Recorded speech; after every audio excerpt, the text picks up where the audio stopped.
Olá, aqui é o Túlio Faria da DevPlano e seja muito bem-vindo a mais uma dica de React. Nesse vídeo a gente vai falar um pouquinho mais sobre hooks e em particular sobre o hook useRef.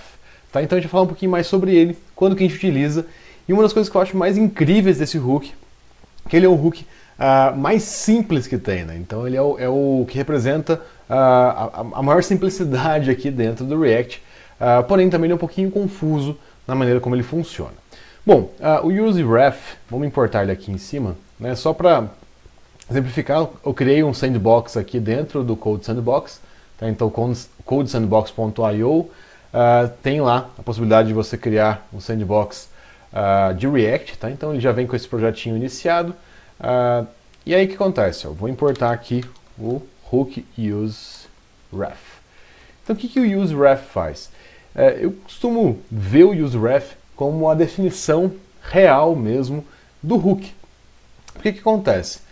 Só lembrando o que é hook, né? Então, o hook é uma forma que a gente tem de permitir que componentes funcionais tenham um pouquinho de estado, né? Ou, de uma certa maneira, que ele tenha algum vínculo com o mundo exterior, ou que ele mantenha algum valor, ou que ele tenha alguma coisa a mais.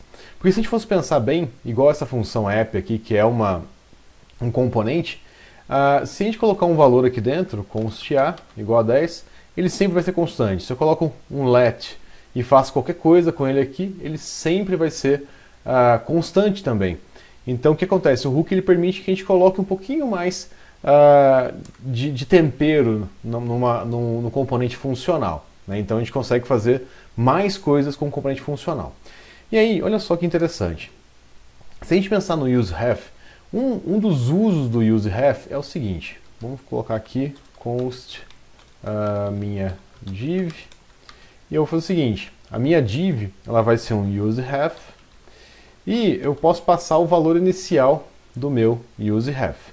E aí olha só o que eu posso fazer. Eu posso colocar um ref aqui. Minha div. Vamos colocar aqui no console. Vamos fazer o seguinte. Vamos criar aqui um button. Click. Eu vou fazer o seguinte, quando eu clicar nesse botão, eu vou dar um console.log na minha div. Testar. Então vou testar aqui. Olha só que interessante. Quando a gente clica aqui, né, então no console log, aliás, clicar em testar, a gente vai ter um objeto aqui, que nesse caso aqui, ele está representando para a gente o div aqui, né? Então esse div nosso. Então olha só que legal. A primeira forma que a gente tem de utilizar o ref é utilizando o próprio ref do componente, ó. Então desse elemento aqui nesse caso. E o que acontece? Ele vai representar esse componente HTML da tela. Então é uma forma que a gente tem de ter um vínculo entre o meu DOM virtual, que é esse cara representado aqui no JavaScript, e o meu DOM real, que é o renderizado na tela. Então, olha só, acabei de criar um portal aqui, não um portal, porque o portal tem outro significado em React, mas acabei de criar um vínculo aqui. E aí, se a gente for pensar nesse componente como um todo, o que é importante a gente lembrar é o seguinte, ele continua sendo um componente funcional. E o que esse cara aqui, na verdade, está fazendo? Ele está criando um hook. O hook é um gancho.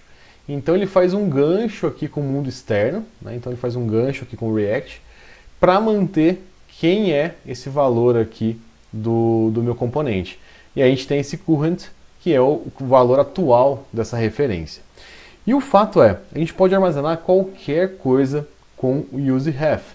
Eu posso, inclusive, saber quantas vezes, por exemplo, meu componente foi renderizado. Então vamos supor o seguinte, ó, show counter, e ele vai ter aqui só vou extrair um counter, return p counter. Então vamos supor que eu quero saber quantas vezes esse componente counter aqui foi chamado. Então a gente vai fazer o seguinte, ó, vou colocar aqui show counter igual a 10. Legal, counter igual a 10.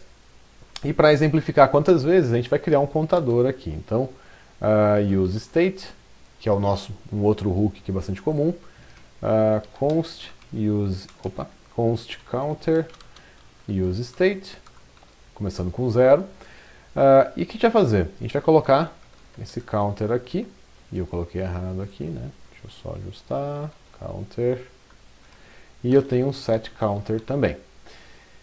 E olha só, toda vez que eu clicar agora nesse botão meu testar, eu não vou mais mostrar o que tem dentro da minha div, não. Eu vou fazer o seguinte, vou usar o set counter para incrementar o valor. Então, ou de mais um, e fecho aqui. Se eu não errei alguma coisa, esperando vírgula, set counter, opa, errei aqui, beleza.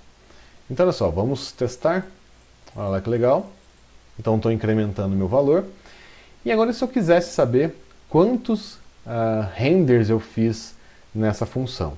Bom, se a gente lembrou bem, o useRef ele também guarda uma referência, então const renders, só para a gente saber quantos renders a gente tem, useRef, e eu quero que o current comece com 0. E aí a gente pode vir aqui e falar, olha, quantos renders a gente tem até agora.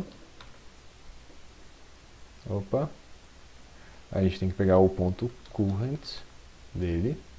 Legal, então 0 renders até agora, e ele não atualizou. Então o que a gente precisa fazer? De alguma maneira, a gente precisa atualizar esse current toda vez que a gente passe por aqui. Se eu faço isso indiscriminadamente, né, então sempre aqui, como que eu posso fazer isso? Né? Eu posso usar o useEffect.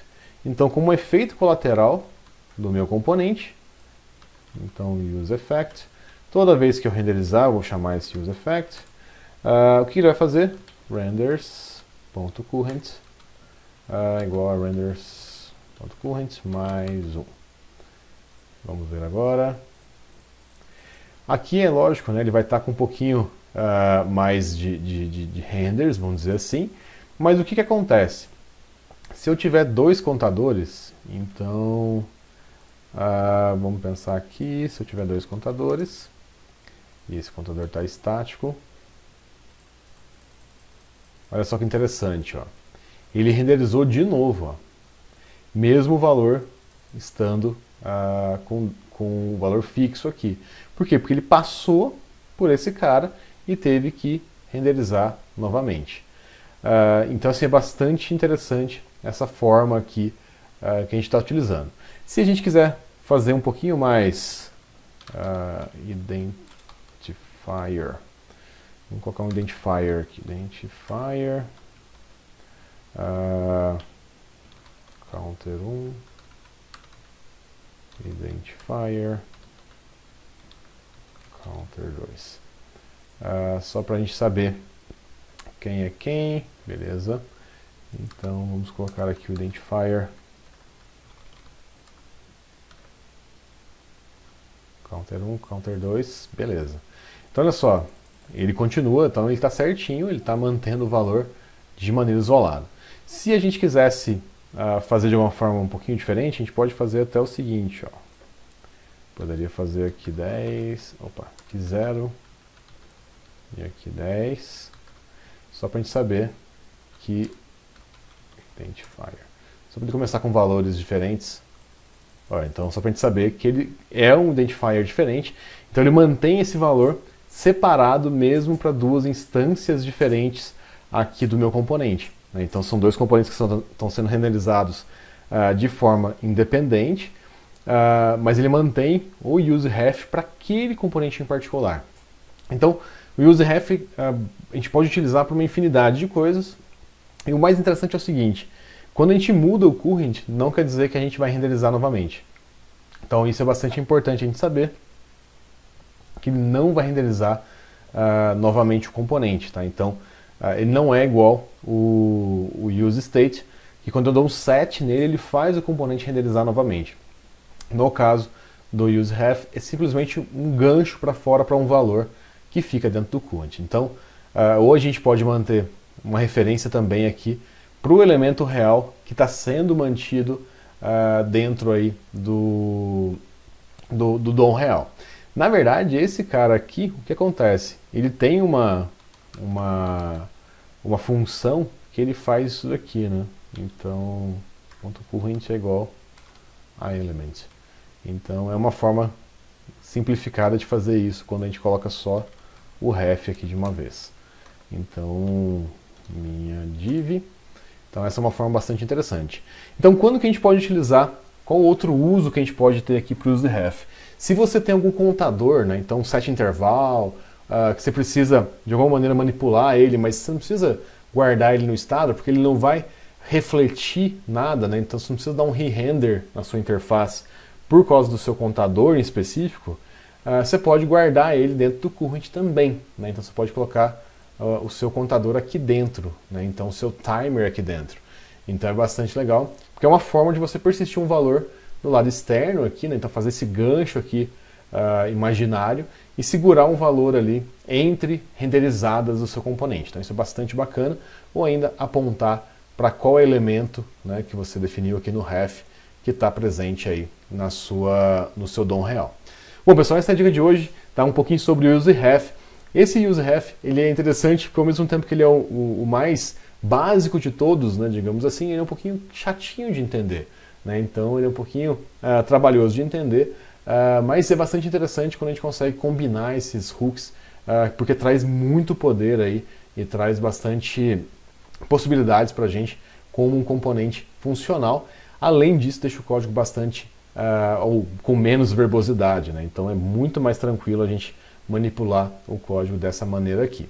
Bom, é isso. Se você gostou desse vídeo, deixa de curtir, comentar, mandar para um amigo e deixe seu comentário aqui embaixo também, com sugestões, o que você quer ver aqui, questões, etc., que a gente vai gravar aí para você. A gente vai fazer o máximo aqui para colocar isso na nossa linha editorial e eu vejo você no próximo vídeo. Até mais, valeu!